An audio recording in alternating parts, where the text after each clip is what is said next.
Por que as crianças estão tristes? Você já percebeu isso? Você já se fez essa pergunta? Será que isso já passou pela sua mente e é uma preocupação para você? Bem, essa é uma preocupação para mim, eu sou mãe, e principalmente eu enxergo que um problema que você perceba nas crianças ou nos jovens, na verdade, é um reflexo de um problema dos pais ou dos tutores. Então, esse é um assunto que a gente precisa falar, é algo que a gente tem que chamar a atenção às pessoas, e é por isso que eu estou aqui. Seja bem-vindo ao meu canal Inteligência Espiritual com Silvia Biancalana. Eu fiz a chamada dessa live no meu canal, no Instagram, que é @SilviaBiancalana, e aí eu mostrei diversas imagens falando na verdade, qual é a imagem que a infância traz para a gente.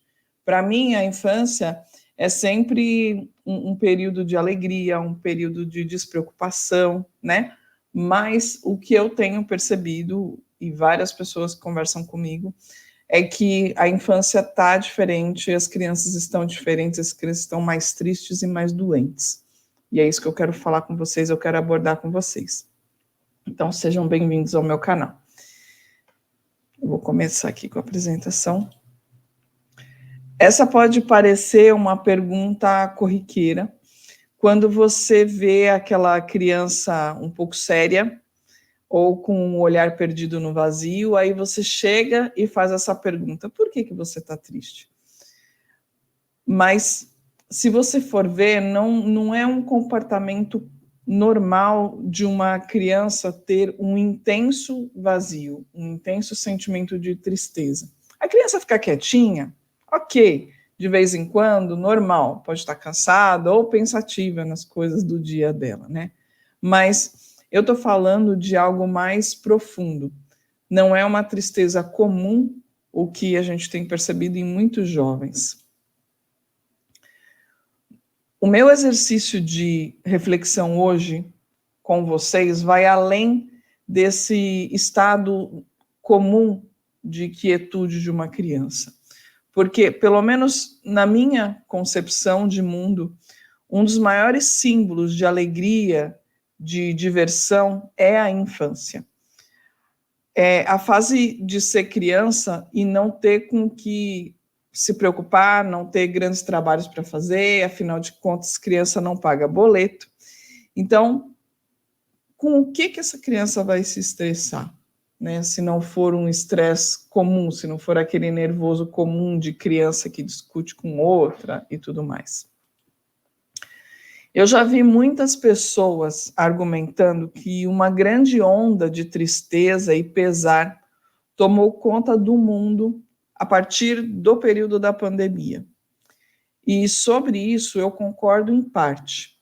Eu acho que o período de reclusão forçada da pandemia teve um efeito, digamos assim, inflamatório em uma ferida que já estava aberta.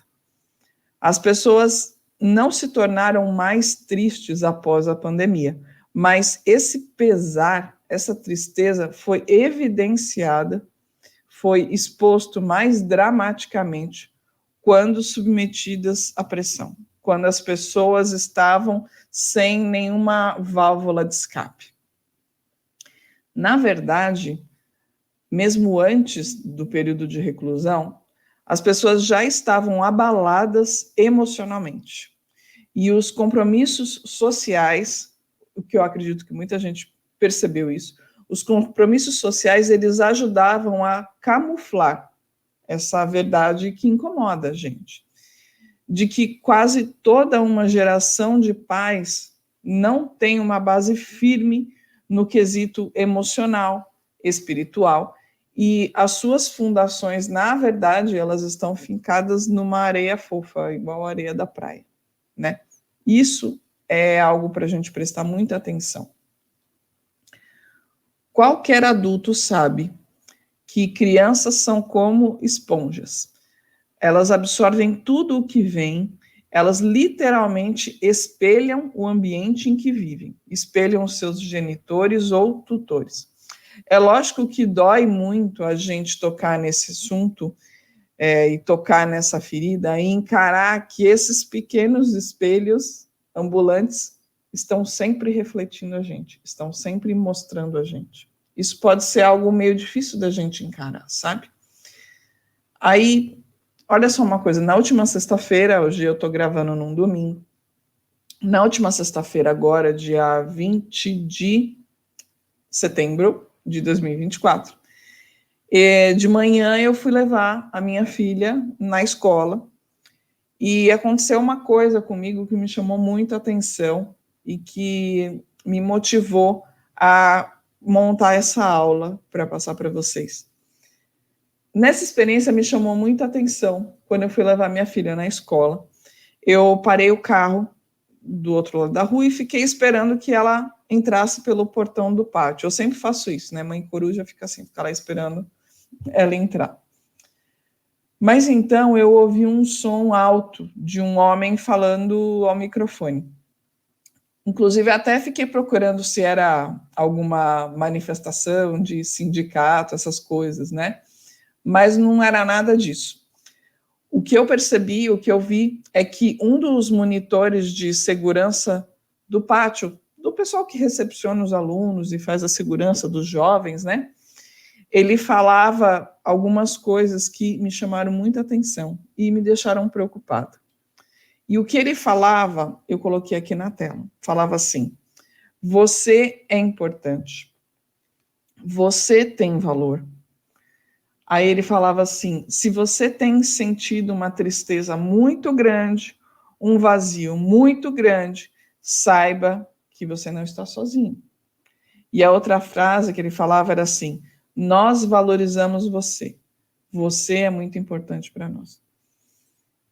Eu fiquei pensando assim, poxa, esse tipo de frase, esse tipo de palavras, uma criança tem que ouvir dentro da casa dela. Ela tem que ouvir dos pais dela ou dos seus tutores. Qual é a falta de equilíbrio emocional ou saúde no lar que essa criança tem ou não tem, para que ela precise de um apoio externo, no caso, esse encorajamento na escola? E vamos lembrar que a gente, agora em setembro, se não me engano, é um mês de conscientização a respeito do suicídio, né? E essa prática cresceu muito entre jovens e crianças. Eu nem vou ficar falando de números aqui agora a respeito disso, mas o que eu quero trazer é uma atenção para o antes de uma tragédia dessa acontecer, esses sinais que a gente vê nos jovens, nas crianças, antes que eles necessitem tomar remédio, sei lá, que um adulto tenha que intervir. Porque eles só refletem o que eles veem.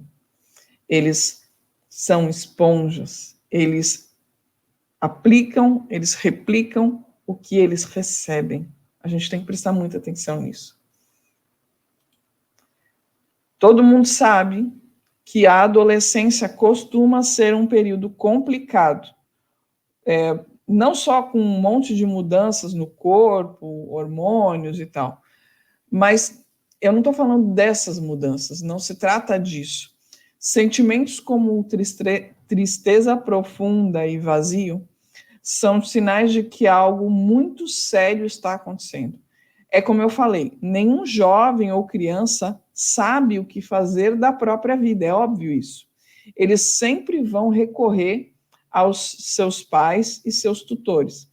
Mas quando esse jovem ou criança não tem essa força de apoio, quando os seus exemplos não transmitem essa segurança, é aí que ocorre como um curto-circuito na mente daquela pequena pessoa. Porque eles naturalmente precisam de direção. Mas os seus direcionadores naturais, pelo jeito, também estão perdidos. Vocês estão captando o que eu estou falando? Aí é assim, até um ponto que eu tenho que dar uma parada no que eu estou falando, porque isso pode causar um desconforto para você que está me assistindo.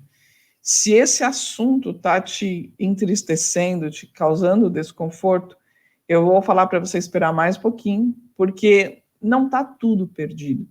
Só o fato de você conseguir chegar até uma informação dessa significa que você tem chance. Na verdade, você vai descobrir que você tem muitas chances, tá bom? E é possível, sim, reverter essa situação, tá bom? Vejam que o efeito pandemia, ele apenas expôs uma ferida.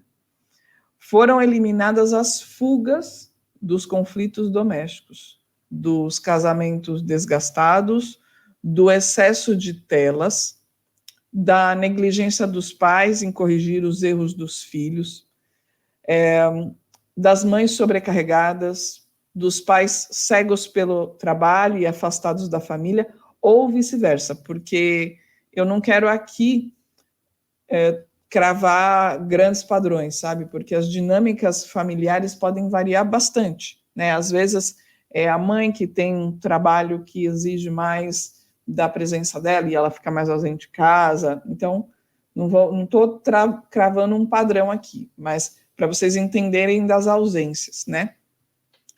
Mas o ponto principal que eu quero trazer aqui é que a família deixou de ser família. E eu vou repetir isso para que você reflita e que você deixe essa frase ressoar dentro da sua mente, dentro do seu coração. A família deixou de ser família. Você consegue fazer essa análise sobre a sua família? Será que no seio familiar da sua casa, o seu lar, ainda há a força de uma família? Ou melhor, porque eu sempre acredito que existe a força de uma família, mas será que essa família está silenciada? Entendeu? Será que essa família precisa ser religada de novo? O núcleo familiar, ele foi idealizado por Deus, por Yahuwah, nosso Criador, para ser o porto seguro de qualquer ser humano. O quartel-general do Exército. O seu refúgio da tempestade quando o mundo inteiro está uma zona, quando parece que todo mundo é egoísta, amargo e malvado. O núcleo familiar, ele foi inventado para estar no centro. E o centro do furacão é onde reside a calmaria. Não sei se vocês já prestaram atenção nisso. Pesquisa lá a respeito de furacão. O centro dele, o olho do furacão, é um local de calmaria. E é aí que é a posição estratégica da família. Esse é o plano do Criador, de Deus, para a sua família, para a minha família. E é para isso que ele uniu você com o seu cônjuge, é para isso que ele te deu seus filhos, é para isso que Deus te colocou para morar onde você mora. Porque às vezes o problema de uma família, de um lar, é o local que eles moram. Mas é para que o seu lar seja o QG do reino de Deus, o quartel-general do reino de Deus. E não uma franquia do BBB, do Big Brother, ou sei lá, qualquer outra porcaria que passa na televisão, que ensine as pessoas todas as barbaridades que agora estão virando moda, tá? E aí eu digo, não é normal uma família desunida. Não é normal o silêncio incômodo. Não se acostume com a ideia de que para relaxar e desestressar, você precisa ficar sozinho num canto mexendo no seu celular. Não faça isso. E aí eu digo, não aceite essas mentiras para a sua vida. Você tem o poder de mudar tudo isso. Não desista. E agora aqui eu vou falar uma parte boa para você. Você pode mudar tudo isso, toda essa situação a partir desse momento, agora que eu estou falando com você. Você pode mudar toda essa situação. E não é só a questão de ter acordado hoje e isso ser uma nova chance, porque, em geral, eu mesmo falo muito isso. Eu acordei hoje, então eu tenho uma nova chance. Cada novo dia, uma nova chance. Mas não é só isso, é muito mais. Porque a riqueza do Criador é milhões de vezes maior e melhor do que isso. Na verdade, pensando em novas chances, você pode considerar que a cada segundo você recebe uma nova chance. Então, a cada dia você tem, eu fiz a conta, 86.400 chances de mudar o jogo. Por isso que eu coloquei esse número aí. 86.400 chances de virar essa história, de tomar posse da sua família, de transformar o caminho seu e de todo mundo. E aí o que eu digo é para você começar com pequenas ações. Um sorriso por vez, um cafuné a mais, um abraço a mais e por mais tempo, mais sim e menos não. Lógico que no quesito educação e disciplina, você tem sim que dar vários nãos, e se você não sabe, mas isso é o que os jovens mais precisam. Eles precisam que você seja firme, porque a sua firmeza é a segurança dele. Mas quando eu falo mais sims e menos nãos, é o sim, ele sendo o quanto você se doa, a atenção que você dá, entendeu? O seu foco estar mais voltado para onde? Para a família, tá bom? Toda atitude positiva resultará positivamente. Energia boa contagia, atrai energia boa. Um sorriso puxa o outro, e aí por diante.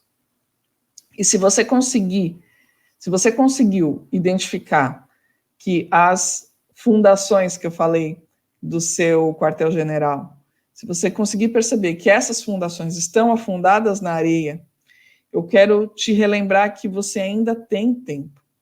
Eu não sei em qual hora do dia que você vai assistir esse vídeo, mas você tem no mínimo 86.400 chances de você começar a se firmar na rocha.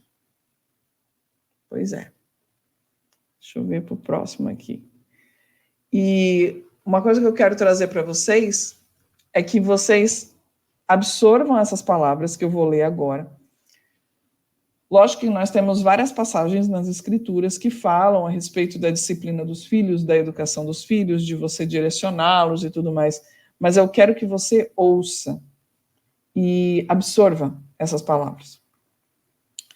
Todas de Provérbios, e absorva para a sua vida e veja o que você já está fazendo e se você não está fazendo, o que você precisa fazer. Ouvi, vós filhos, a disciplina de um pai, e escutai para conhecerdes o entendimento. O que está preparado no caminho da vida é o que tem cuidado com a disciplina, mas o que recusa a correção sai desgarrado. Instrua o menino no caminho em que deve andar, pois quando estiver velho, não se desviará dele. Corrige teu filho, e ele te dará descanso, e dará deleite à tua alma.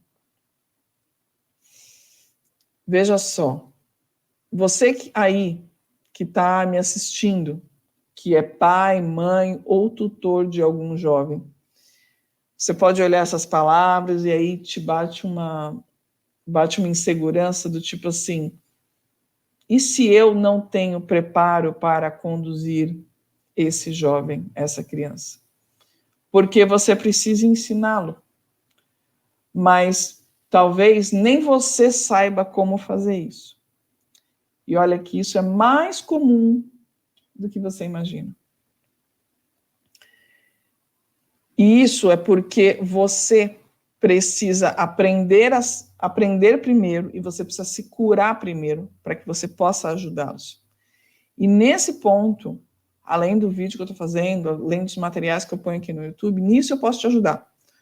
Tanto com a minha mentoria de introdução ao Pentateuco, introdução à Torá, como com os meus cursos e treinamentos, que vão abrir a sua cabeça para a compreensão simples e prática da Bíblia na sua vida. Porque quando você não tem uma visão prática e simples das Escrituras, você não consegue absorvê-la e você não consegue praticar na sua vida. E eu vou te falar que se você não tiver, como é que eu vou dizer? Se você não tiver a segurança para aprender e conseguir viver de acordo com esses versos pequenos de Provérbios, você não consegue reverter a situação, porque você tem o maior manual da vida à sua disposição, e você tem que saber usá-lo, tá bom? E isso que eu faço é sem religião e sem conversão. É para transformar de dentro para fora. E você nunca mais vai ser escravo desse mundo de mentira e de uma cultura doente que formatou a gente.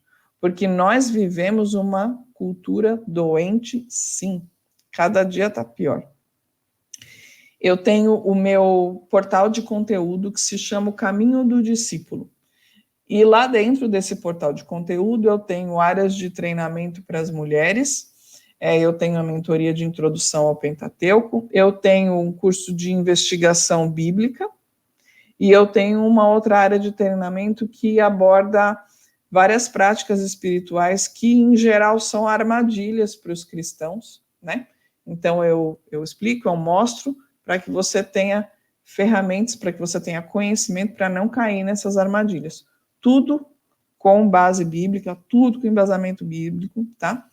Para quem ama a palavra. E se você gostou desse conteúdo, deixa nos comentários, fala comigo. Aqui eu tenho os meus contatos, como que você pode entrar em contato comigo. Primeiro, a informação aí é o suporte no WhatsApp, você pode me encontrar no Instagram, no YouTube é esse canal que você está assistindo, e no e-mail para falar comigo. Eu agradeço muito o tempo que você ficou aqui assistindo, espero que tenha sido edificante para você, e até a próxima.